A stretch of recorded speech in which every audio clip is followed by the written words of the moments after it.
Welcome to Cricket Talks with Oz and Nabz. We're here joined by Mr. B. Welcome, Mr. B, to our show. We are glad to have you. Thanks for having me, mate. Yeah, it's a pleasure to be here. Not so pleasant news for the Pakistan cricket fan. We had a very terrible match today. Pakistan batting collapsed again, and we just succumbed under the pressure. What do you make of that, Ozzy? Yeah, I mean, on the off, we mentioned Sharjil's inclusion, and I was a bit skeptical about it because I felt that Fakhr was the one that we really were going to rely on the big runs. Sharjil obviously came in, he wasn't ready, he looked unfit to me still, not 100%. And in particular, what disappointed me was not just the batting, but the fielding. His fielding was pretty shoddy as well. So really, he needs to get his act together. To play international cricket, you have to be of a certain standard and a certain fitness levels. And at the moment, he's below that. And I think his inclusion is questionable. He's a talented player, don't get me wrong. When he's on song, he's one of the best openers in the world. But fitness is clearly wasn't there. So I don't know, Mr. B, you want to add to that? Look, if you look at Sajil, the way when you look at Sajil, you know what you're getting. You're getting a hard hitter. You're getting someone that is gonna basically, when the ball's in his area, he's gonna have a hard swing, and he is capable of hitting a ball at that ground. Do you get a player where he's gonna run the singles, make ones into twos, make the twos into threes? No, you're not gonna get that. And when I watched PSL this year, one of the standout batsmen on top of the order was Sajil. It was 100 that he scored. I remember that. I think in the first 20 balls he was on about 8 or something like that. And in 20 overs, when you look at that strike rate, you think he's not going to get anywhere. But once he got used to the pace, once he got used to the bounce, once he got used to the bowlers, he clarted that ball all over the park, and he ended up getting 100. And today was what was needed today, in terms of it was a time. Let me rephrase that. The way he got out today was a time where Pakistan were not scoring too much, but he gave his wicket away at the wrong time, and we needed someone that was going to just knock it around. All right, I can't get the boundaries. They're fielding well. They're bowling well. The balls are in the right areas. They're bowling, maybe not getting a turn until Samshi came on. But I need to knock it around. I need to get ones. I need to get twos. And he's not that type of a batsman. But again, like you're saying, Oz, absolutely. If his fitness was there, he wouldn't have to rely on the big shots. I'm just going to say, Nabz, with the start, you messaged me, we're 2 down. What was going through your mind?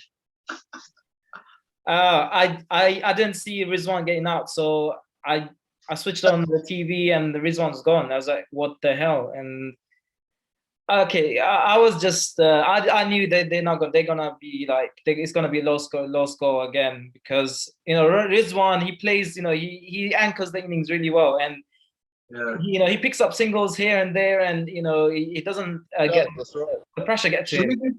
Should we give credit to South African bowling? I don't think so. Like South African bowling, George Lind opened the bowling, 3 wickets for what, 23 or 4 overs? As Mr. B said, it was like Sharjil gave his wicket away, and so did Rizwan and other players. Yeah. Like look at Haider Ali. He got in, and then somebody has to, like, I've seen Haider Ali playing, very good innings, but he needs someone else at the other end to guide him through his innings, because he seems to rush through his innings, and he sometimes he gets carried away, and then he plays a rash shot and get up. Yeah, Mr. B. Yeah, Mr. B. You're absolutely right. But you know what? He had Babar. He was batting with Babar. For me, I think that Haider's batting too low. I think that I mean, you talk about when you turn the TV on and Riz is out.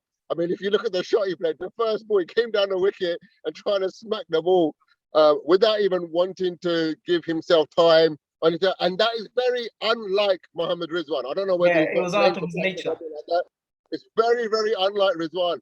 I still think that Rizwan should come down the order.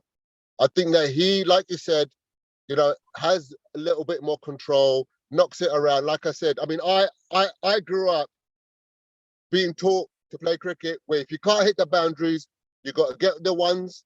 And when you make the ones, you got to look to make twos. Make ones into twos and twos into threes. Just like the saying goes, catches win matches.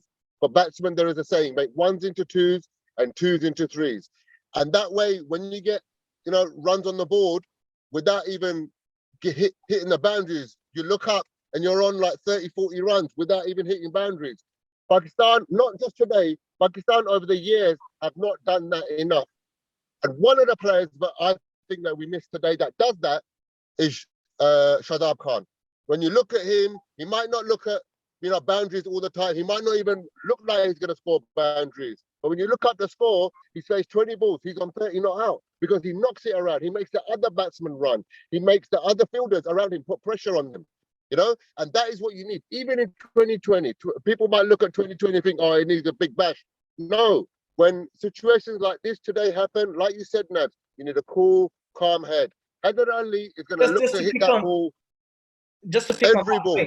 Just to pick on that point, the way Baba played, I don't know he was fully there. I mean, he tried to slog the ball, and that's not him as a player. I mean, exactly. And he wasn't looking for singles. He was looking for boundaries and was getting frustrated for not getting boundaries. And also, two out of 5 boundaries that he scored came off outside edges. So, but if you look at that, you might think that the batsman's out of form, but he's coming off hundreds, he's coming off 50s, But even when we sort of balance it out a little bit in terms of put a little bit of respectability with him and Hafiz, there were times I was shouting at the screen, why are you only taking 1? That should be 2. And when they're taking 2, why are you taking 2? They were like mulling around. If they had just pushed it a little bit more, even with the singles, even with the doubles, it would have put pressure on the opposition. It would have made, the captain of the other team change the field. Then the onus is on you. Hit it over long on, hit it over long off. A little bit, maybe the onside opens up because they're trying to stop you from taking singles. So then the gaps open. Pakistan didn't do that enough today for me.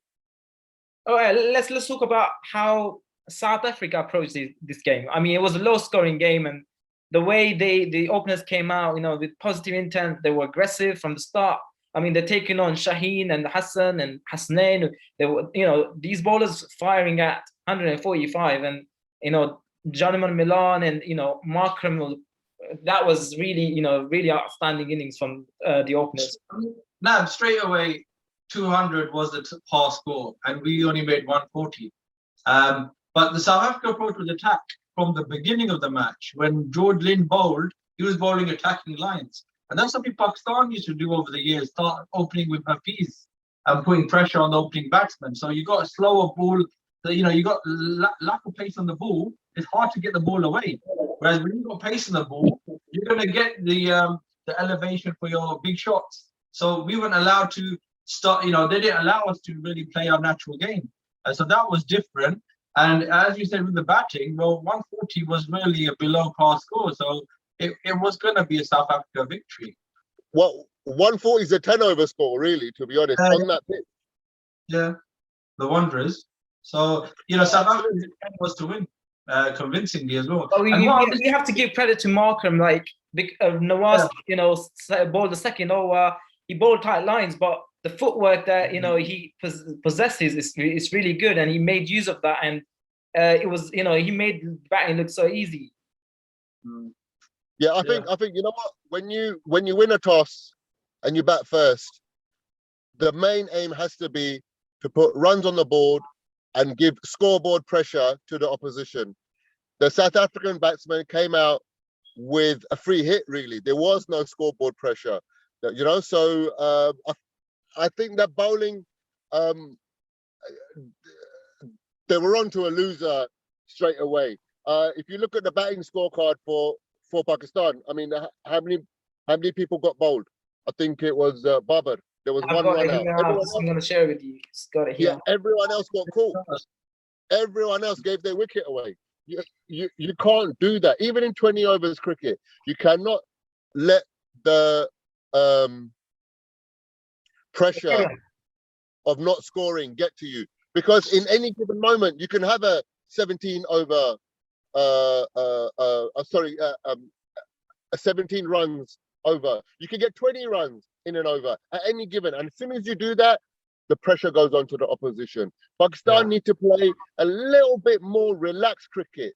Believe in their abilities to take on the batsman when you've got the pace of the wicket down, when you've got the pace of the bowler down, when you've got the bounce of the wicket down. And you can only do that if you give yourself time, you know? Yeah, for sure. Yeah. I'm looking at that scorecard. There was a lack of sixes you can see there. So what was that down to? The lack of sixes. What do you reckon, boys? Me personally, the way they were watching, from my experience of playing, they were trying to hit the ball too hard. There was no timing in any of their shots. I think Hassan Ali, when he hit the first ball that he hit for six, that was probably the only one time properly. Apart from that, I thought they were forcing the issue too much. Yeah. And mishitting it. Yeah. So that's correct. Thanks for your points, boys. Quickly, the changes that we need to make to make a strong comeback. We need Fakhr fit.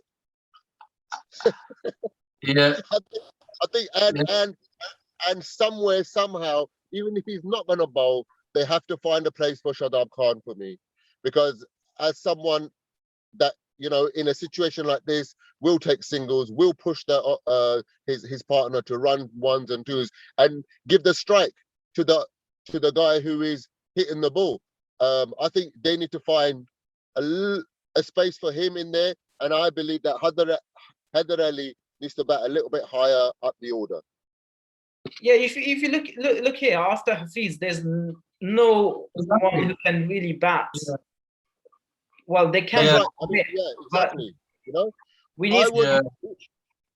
Doesn't Haider Ali open up for his PCL? Yeah, he opens or plays at one down. So if Haider can't play, Shajil can open with Haider and bring Mohammad Rizwan where Haider is. It gives a little bit more of a balance and a little bit more of a security in the last 10, 5 overs, with Rizwan in there batting with Fahim. And, that's what I would do. Yeah. Nabz needs to as well, I think. You can bring Hafiz down. You can bring Hafiz down as well, because I think he's too high up. I think Hafiz can do a finishing job at the end. Maybe, that's it. Yeah, absolutely. Yeah, he has done that. He's done that for many years, and he can play at 5. And he's produced some really good innings. Absolutely. I mean, there are options. I mean, the thing, this Pakistan team, people need to remember, this Pakistan isn't a bad team. This team has got talented bowlers. This team has got big hitters. This team has got clever cricketers. It's just finding the right balance and then consistently finding that right balance. I think, chopping one or I think obviously Fakhr is probably injured. If he didn't, it would have been the same team. But, Sajil needs to take this opportunity. Even this side, we need to find a right balance in there, and it will take time, but I think it's got something there. This is not drastic. This should be a learning curve. The only problem is things like this happen too often. Well, the problem with Rizwan, if you send Rizwan down the order, we've seen that in the ODI, they tried it, but Rizwan failed in 3 innings. That's the trouble. I think he scored 40 in one, didn't he? Where they chased down the 270 odd. Yeah. In at the wrong time. But the thing is, see, that just shows You know, he has got it in him. He got a start. I mean, if he didn't play that silly soup shot, get a top edge and got caught, he would have ended up with a 50, 60 not out there. So he's got it in him. I just today when he played that shot, I just burst out laughing. I was like, "What are you doing?" You know, because he is such a good batsman on his day. And I'm sure he went back into dressing room. He either laughed or cried, but either one of those two, hopefully he's going to learn from that mistake. Anything you would like to add, Oz?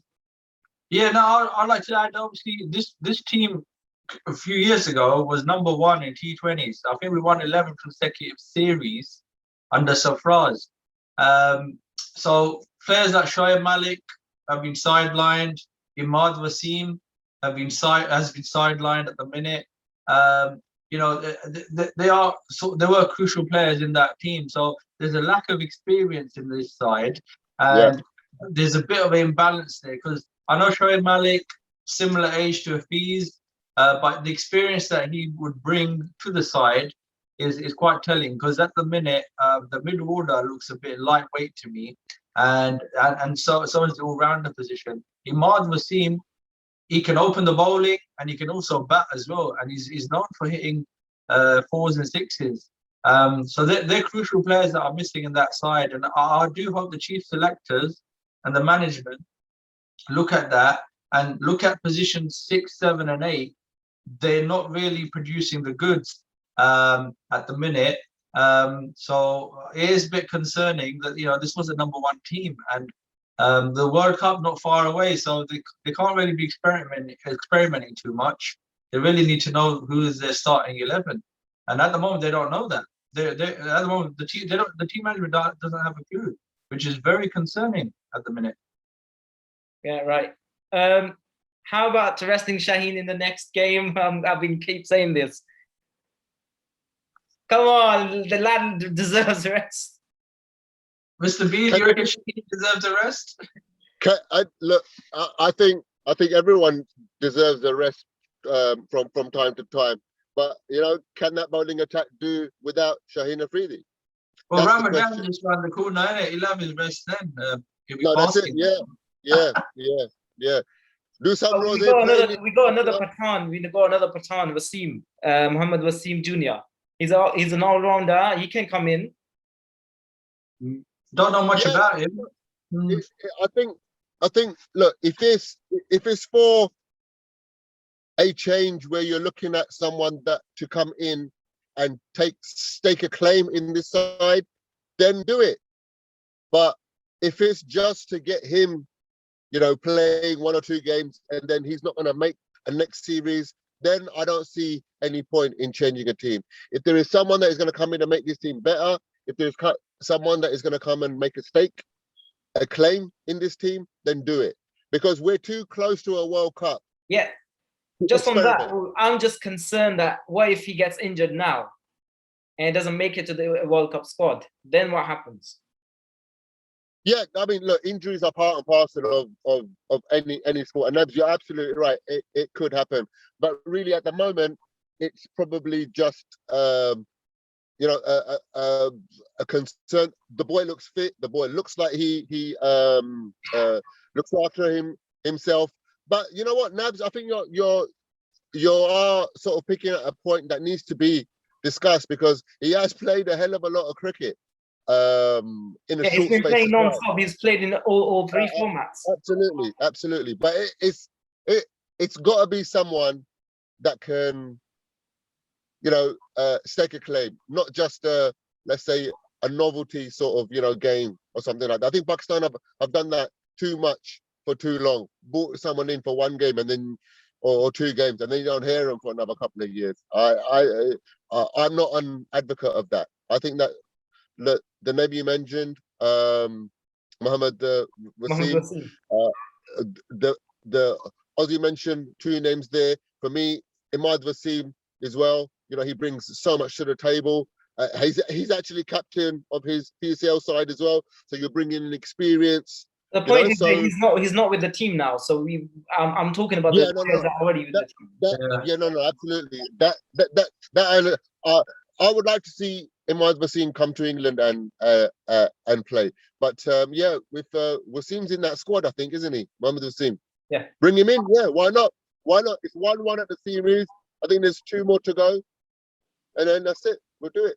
How about Fahim Ashraf? Play with either Fahim Ashraf or Nawaz. I mean, with the bowling, Fahim hasn't shown anything. Nawaz has shown with the bowling, but he needs to show something with the bat. So we can pick either one of them. Another player. Get a batsman. Yeah, get rid of both of them and put Imad Wasim in. He can do 2 jobs. No, I'm specifically talking about the third T20 because Imad is not there. So we got Danish Aziz and we got Asif Ali. Because if I'm looking at this batting, it looks fragile. The 5, 6, and 7. The only person you can bring in is Asif Ali, really, because he's supposed to be a bit of a batsman, but his fielding and his he can't bowl. So you got a question of selection. On what basis were these players selected on? Yeah, and the South African team was there for the taking, and at the moment the performance has been really below par. I mean, we're expecting victories in these T20s, and instead, an inexperienced South African side has outclassed a relatively experienced Pakistan team, which is really is at the moment. For me, personally, I'm disappointed. I was expecting Pakistan to be a bit more, had too much for them, but today it proved that there's a lot of issues regarding selection and players' fitness. They're not seeming up to the task. I think in terms of name of Fahim Ashraf, I think Fahim brings too much to the table. I think he's too valuable in terms of the all-rounder, his capabilities. He batted well in the last game as well. Today he might have not have, but everyone else has failed as well. So you know what I mean. I'm not saying that we should drop him, but what I'm saying is we can utilize these 2 players according to the conditions. No, absolutely. I mean, even in my last video, I said that if you're going to make changes, it has to be because of the conditions. But today's wicket was exactly the same as what they played on in the last game. They just didn't bat well enough. They didn't bat to the situation. They gave the wickets away. And when your top order do that, then it puts pressure on the lower middle order. So really, to be honest, if you are going to make a change, maybe Shaheen, because like you said, Nabz, he's played too much cricket, bring somebody else in. But apart from that, they're all capable of scoring 50s, 100s in this format of the game. They just need to apply themselves a lot better than they did today. Anything you'd like to add, Oz?